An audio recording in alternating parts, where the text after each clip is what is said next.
you were talking about elections, but I want to talk about how Republicans and Democrats have compared both Trump and Biden to Fidel Castro.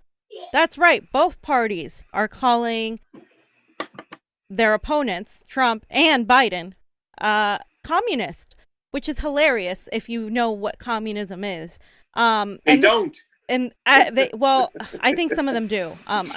I think this is all a big show. It's just too ridiculous not to be. But at the RNC, Republicans claim that Biden and Democrats were Marxists, comparing the current Democratic nominee, Joe Biden, to none other than Fidel Castro. And RT put out a great article on it. But I specifically want to just play like a clip of this man. He's a Cuban-American businessman, Maximo Alvarez. He gave a teary RNC speech decrying communism and comparing Joe Biden to Fidel Castro. He said, "I've seen ideas like this before, and I am here to tell you, we cannot let them take over our country." So let's play a little bit of what he says, and then I'm going to basically just tear that apart. Let's do this. A little bit. Hello, my name is Maximo Alvarez. I live in Miami, Florida. Not far from the state of Florida, which is in just a 90-mile wide blue strip on a map for me. It divides freedom from fear. It divides the past from the present, from the future. I know all about the past. I'll never forget my own. My family has fled totalitarianism and communism more than once. First, my dad from Spain, then from Cuba. But my families don't run away. By the grace of God, I live the American dream, the greatest blessing I ever had. My dad, who only had a sixth-grade education, told me, "Don't lose this place. You'll never be as lucky as me." I'm speaking to you today because my family is done abandoning what we rightfully earned. There's no place to hide. I'm speaking to you today because President Trump may not always be politically correct.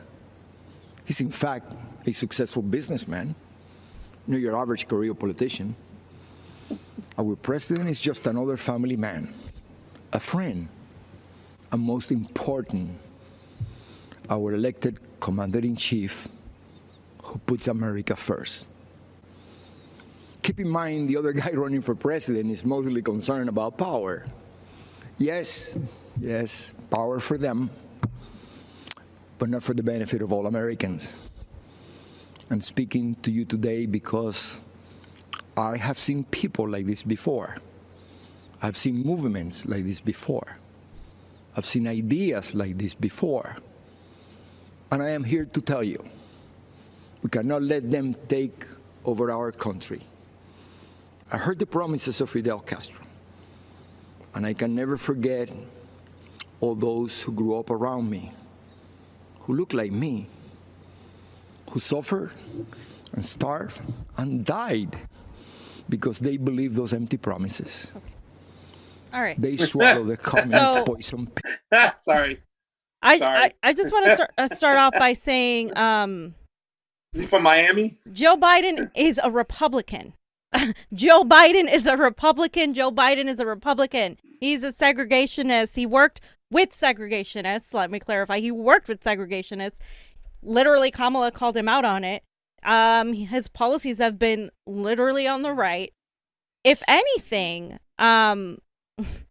the closest, I mean, it's ridiculous, but Fidel Castro, aside how you may feel about communism and Fidel Castro, our imperialism is what escalated a lot of his actions in Cuba. Our U.S. imperialism, our involvement, they were, excuse my language, the whore for America. Americans went there for prostitution, alcohol, etc. They also had a thriving slave population. Guess who all left and escaped because they didn't want to continue the Fidel sort of crushing of the plantation slavery that was going on in Cuba. Oh, a lot of white people who were in Cuba left.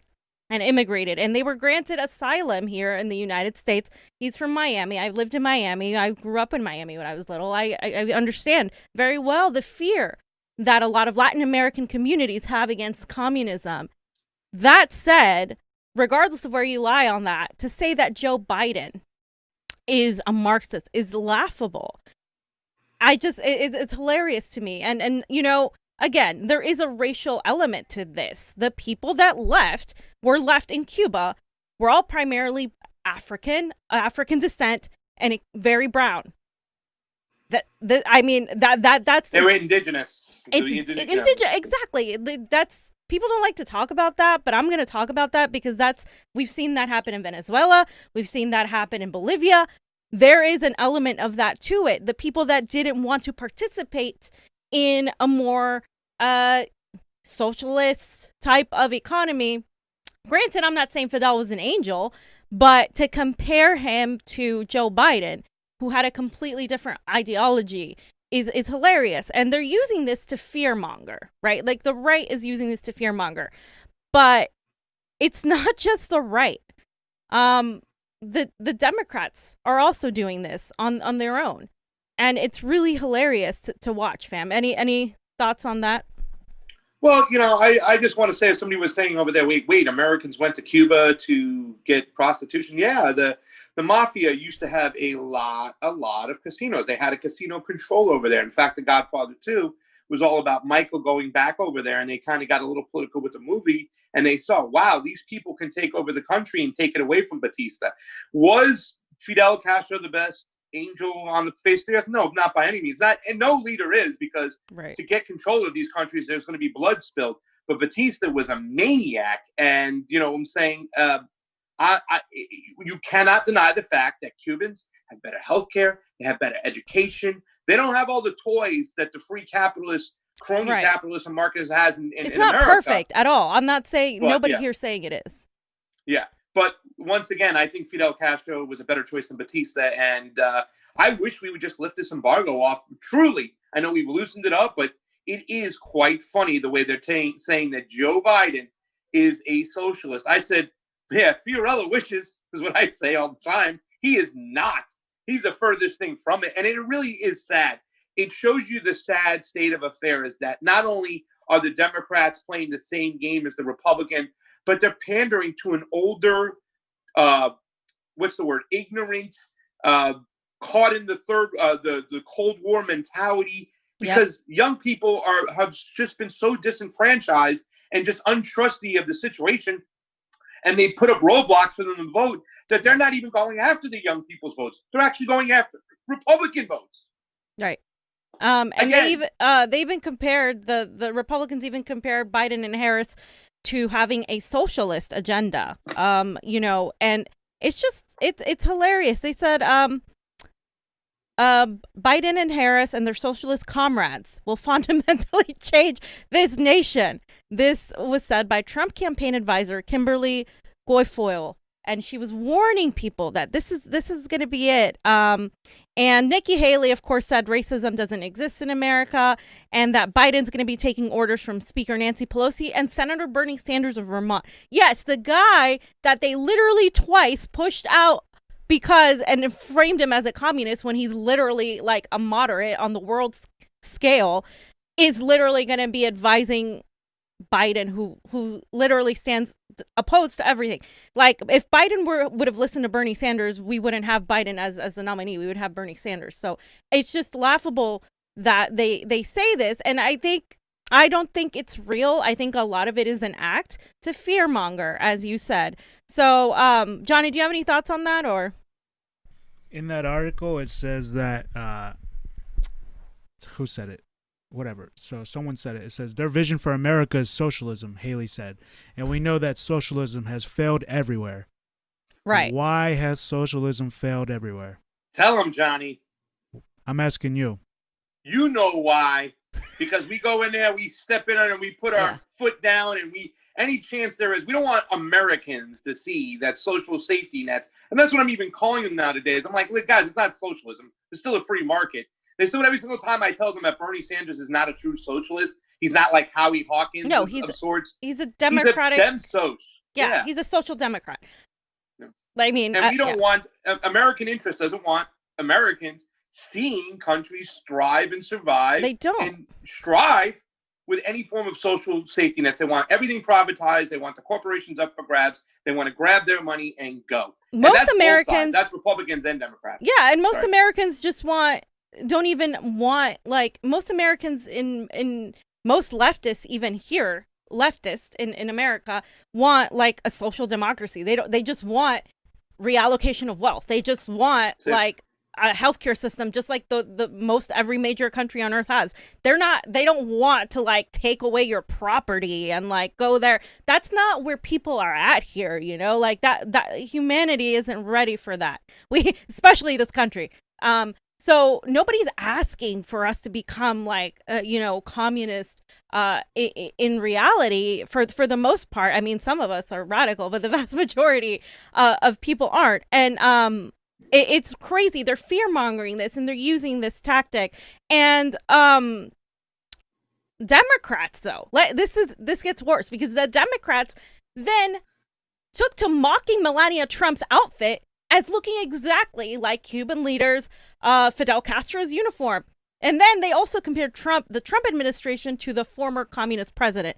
So there come Democrats saying, oh, look at Melania's outfit. Let's focus on her outfit. Why does she look like Fidel Castro? And they were posting pictures of Castro and her side by side, talking about how see, this is why we need to get rid of these right wingers because these Nazis are just like Fidel Castro.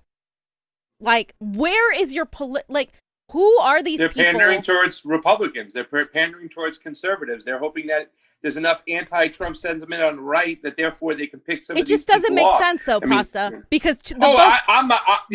Both can't be true. This is where we're at. Logically, though, both can't be true. This is where we're at. This is where we're at with the Democratic Party. If you don't think there's any time to settle for Donald Trump, then now this is it. This is where the Democrats are at. And I love your tweet from last week, fam. You're like, wait. The Republican National Convention is lit last night. Who was that last week with all those warmongers on stage? It's so true because look what they've become. Look what they've become. This is disgusting. Disgusting. So young people, you have no representation nowadays. None. And I just want to point out this. There was this opinion article on NBCnews.com, and they said Trump and the RNC should remind Cuban voters of Fidel Castro, not their political home. So literally, this guy is preaching that we need to embrace Trump because he's like the opposite of Fidel and Biden is Fidel. And then the Democrats come and say, no, Trump and the RNC are more like Fidel Castro. Like, what? Like a bunch of 9-year-olds in a one room together, fam. And it's like a bunch of friggin' 9-year-olds. This is Pasta. Let me just read this because if this doesn't make you like go insane. As a CIA agent and daughter of Cuban refugees, I watched corrupt leaders around the world destroy democracy like Castro did. Now Trump is emulating them. Are you serious? Are you serious right now? Trump is emulating the imperialist actions of the United States that has been ongoing of destabilizing countries in Latin America, in the Middle East, overthrowing their democratically elected leaders and pushing and putting puppets that are pro-capitalist, pro-US, pro-Western agenda. I mean, that's what both parties have been doing for decades. So let's not pretend. And a CIA agent? Are you serious? I mean, if it doesn't get more clear to you, you might as well say, like what's her face was talking about. We need to save this country from socialism. And she's like the daughter of Contras. I mean, this is where we're at here. Both parties are accusing each other of being communists, and both are like right wing, like. Yeah. Republicans. Who are they talking to? They're talking to older, conservative, anti-friggin' socialists because they've been so scared and the Red Scare and all the the Cold War mentality. And this is who they're pandering to for so long. They've been programmed. You know what I'm saying? My mom said it the other day. I was like, Mom, come on. Biden is not a socialist. Don't get that. You know what I'm saying? You know, it's I sad. wish. Young people, we got to get it. I know you wish. We got to get a hold of our elections, ladies and gentlemen. We really do, because right now the youth is not being represented in one way, shape, or form, because they wouldn't let these scare tactics really bother them. And nowadays, it's just they're so separated from the whole process because they don't think that their vote counts, their time is worth. They put up hurdles left and right, and you can see who the Republicans, the Democrats are pandering to. Yeah, it's a quite sad state of affairs. But this is why people aren't going to vote, because they see, young people see this and they're like, wait a minute, this doesn't make logical sense. How can they both be communists? You're like, what? One of you's lying, and wait, Biden isn't like a Marxist. Are you kidding me? Like, and Eric Trump, of course, Biden's wonderful offspring, or Trump's wonderful offspring. See, they're so alike. They're both communists. I get them confused. Suggested that preserving the Confederacy was something, he was like upset that we didn't get to preserve the Confederacy. But he ends up pushing Biden in a way, because he completely lies and says that Biden wants to defund the police and wants to do all these things, which Biden has said, no, he's not going to do any of these things. So it starts at 38 seconds, and we're just going to hear it. Good evening, America. And then it again. And America became respected again. Well, there's an ad. Ads. Wonderful. It's just funny. Rokfin, watch us ad free. From that moment forward, America came first. America started winning again. America became respected again. But with every movement, there's a counter movement. In the view of the radical Democrats, America is the source of the world's problems. As a result, they believe the only path forward is to erase history and forget the past. They want to destroy the monuments of our forefathers. They want to disrespect our flag, burn the stars and stripes that represent patriotism and the American dream. They want to disrespect our national anthem by taking a knee while our armed forces lay down their lives every day to protect our freedom. They do not want the Pledge of Allegiance in our schools. Many of them don't want one nation under God. They know who they're talking to. The Democrats want to defund and disrespect our law enforcement. The Democrats want an America where your thoughts and opinions are censored when they do not align with their own. President Reagan said, freedom is never more than one generation away from extinction. It must be fought for, and it must be protected. This is the fight that we are in right now, and it is a fight that only my father can win. Okay. My father ran. He's on message, fam. He's on message. But here's the thing. Yeah, he's on message. Fear tactics. Their small base, but like, I think just like the Democratic Party that live in an echo chamber, I think the Trump like direct, they live in an echo chamber too. I think the vast majority of Americans aren't content with the system. They just don't participate in it because they're not content. If we had people vote, I think we would see overwhelmingly different results. But people aren't going to vote for Biden, and they're not going to vote for Trump overwhelmingly. You're just going to get those people that are going to go out to the polls, fight it out. And I just want to point out here, Biden has refused to defund the police, so he's outright lying. Biden's policies, like the 1994 crime bill, have allowed for more incarceration. He's definitely not left on that. Wall Street is happy that Joe Biden and Harris are a ticket. I mean, it's going to be business as usual. Nothing is going to fundamentally change, as Joe Biden said, when it comes to the wealthy donors. And Biden wants, later on, he talks about China. Biden wants more war with China, like just as much, if not more, than Donald Trump does. So, like, they're trying to say, oh, the Democrats aren't going against China enough. Are you kidding me?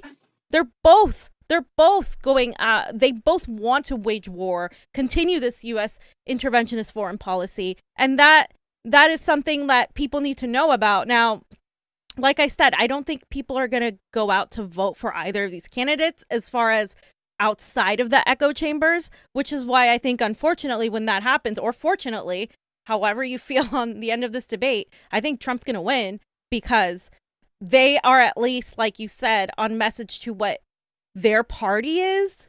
There are people that are like, no, we don't want to go that route on Trump. But I think like what we're seeing is in the races where people are running congressionally and they are embracing Trump's rhetoric against the Democrats who are centrists. The Democrats are trying to like play both, and they're failing miserably because they're not doing this the genuine way. So I think in a way, I think they are going to win, and it sucks for everybody. It sucks that we have these two Republicans running and calling each other communists. So yeah, well, I'm not ready to vote for Donald Trump, but every single time, the more and more we get into this election cycle over here and seeing Kamala Harris and Joe Biden, just every time they open their mouths, and whether you're for defunding the police or not for defunding the police, whether you're for Medicare for all or not for Medicare for all, the majority of the Democrats want these things. The fact is, he said he would veto a Medicare for all bill, right, even during a pandemic, and saying right now. And then the fact that he said the other day that he doesn't want to defund the police. It's Donald Trump that wants to defund the police. It's like you're going against what your base wants. Right. You know what I'm saying? And once again, and you look at all the way the Democrats, they don't care about censorship. They're going to continue to do what they're going to do. They don't care about elections. Their elections are a sham, ladies and gentlemen. Democratic primaries, I take a little bit of what's the word I'm looking for? I don't necessarily like the message of when people have books like Greg Palast that say how Trump stole the election. No, he even admits in his book that the Democrats steal it first in their primary. And they're almost not even suppressing just the same vote, but the same voter. You know what I'm saying? The same voter that's suppressed over here, the very leftist, progressive, wants serious change, is suppressed by the Democratic Party. And then they continue to suppress that vote in the general election when the Democrats try to go and get it back. You know what I'm saying? It's a disgusting practice across the board. It's awful. And the Democrats are just as to blame as the Republicans. Like we said, fam, at least the Republicans are who they are. We are who they thought they are. They don't think that immigrants should vote. They don't think that ex-felons should vote. And that's where they stand ideologically. Right. And that's a big part of them purging those roles and everything they do. Like I said, the cross-reference list in 2000 and that Bush-Gore election was one of the most disgusting, racist things you can do. It was disgusting. However, the Democrats have done nothing to fix it. In fact, all they've done is bought into that same thing and said, we're going to try to out-cheat you, and we'll have an agreement as long as a third party or a anti-Wall Street progressive is trying to run. They won't let them get through because at the end of the day, the Democrats are pro-Wall Street, pro-war, pro-big pharma. So they're they get all the money from the same people. So they're going to, at the very least, that the Republicans lose to them, so be it. Okay. Johnny, you had something else, sir? Here's Kim. Okay. Did you put that pasta? Oh, yeah. I just wanted just a real quick clip, Johnny. That was just, I spoke to Joe Collins not too long ago. And Joe Collins is a Republican who's running for office, a black man who's running against Maxine Waters. He won his jungle primary. And we're seeing a lot of this now. We're seeing a lot of people just so dislike the Democratic Party, that they're even trying to run in the Republican Party right now. So this is just Kim Klacik. I wanted you to check her out, fam, to see your opinions about why we have this new phenomenon of people of color running in the Republican Party. My name is Kim Klacik, and I'm running for Congress in Maryland's 7th District. And like Shirley Chisholm, I'm unbought and unbossed. Let me remind you, the Democrats have controlled this part of Baltimore City for over 50 years. And they have run this beautiful place right into the ground. Abandoned buildings, liquor stores on every corner, drug addicts, guns on the street. That's now the norm in many neighborhoods. You'd think Maryland taxpayers would be getting a whole lot since our taxes are out of control. Instead, we're paying for decades of incompetence and corruption. Sadly, the same cycle of decay exists in many of America's Democrat-run cities. And yet the Democrats still assume that black people will vote for them, no matter how much they let us down and take us for granted. We're sick of it. We're not going to take it anymore. The days of blindly supporting the Democrats are coming to an end. In Baltimore, we have the highest number of black Republicans in the entire country running for office this election cycle. Joe Biden believes we can't think for ourselves, that the color of someone's skin dictates their political views. We're not buying the lies anymore. You and your party have neglected us for far too long. We want safety in our neighborhoods. We want to make the most of the federal opportunity zone I'm standing in right now in West Baltimore. We want higher paying jobs and more business opportunities. We want lower taxes. We want school choice. We want a chance to get ahead, not just get by. That's what President Trump promised, and that's what President Trump delivered. That's I good. want Baltimore to. Okay. So good job, Democrats. That's what I want to say. That's what they're pushing people to do. You're right? pushing people to the right. You know how dangerous it is, Democrats, to push people to the right. Now they're pushing people. People are so disgusted with how they behaved that people are like, well, we have nowhere to go. Third parties have no power. Guess what? Let's go to the Republican Party. Oh yeah, Democrats are so bad. Like, people are going to the right. And once again, obviously, this is also tactical. Like, yes, let's use black people once again it's identity politics too. Like, by the right, they do it too. The right does it. The Democrats do it. But what she's saying, some of the things she's saying, I could agree with, but I don't agree with their tactics. Like, they talk about making our streets safe. It means more police. It means more, I don't agree with the tactics these people are saying. But what I do want to say is, like, this is all the fault of Democrats, because if Democrats had embraced actually listening to their base, actually listening to what the vast majority of Americans want, they wouldn't be walking away from the Democratic Party into the arms of the right, which is extremely dangerous, because then we're going to have this country is just moving so far to the right. It's scary. And it's their own fault. Sam. Yeah, you said that they push people, the Democrats with their identity politics. Because let me tell you something. When people start, when liberals, neoliberals in particular, try to tell me that Trump is classist, racist, sexist. Well, you know what? The liberals are even more classic, sexist, and racist than Trump supporters at times, because they don't believe that marginalized groups can have the sovereignty to think for themselves. That if you're black, you got to vote for Joe Biden. Right. No. Like, it's very condescending. It's done. It's very condescending. And thank you, Democratic Party. This is what you're doing.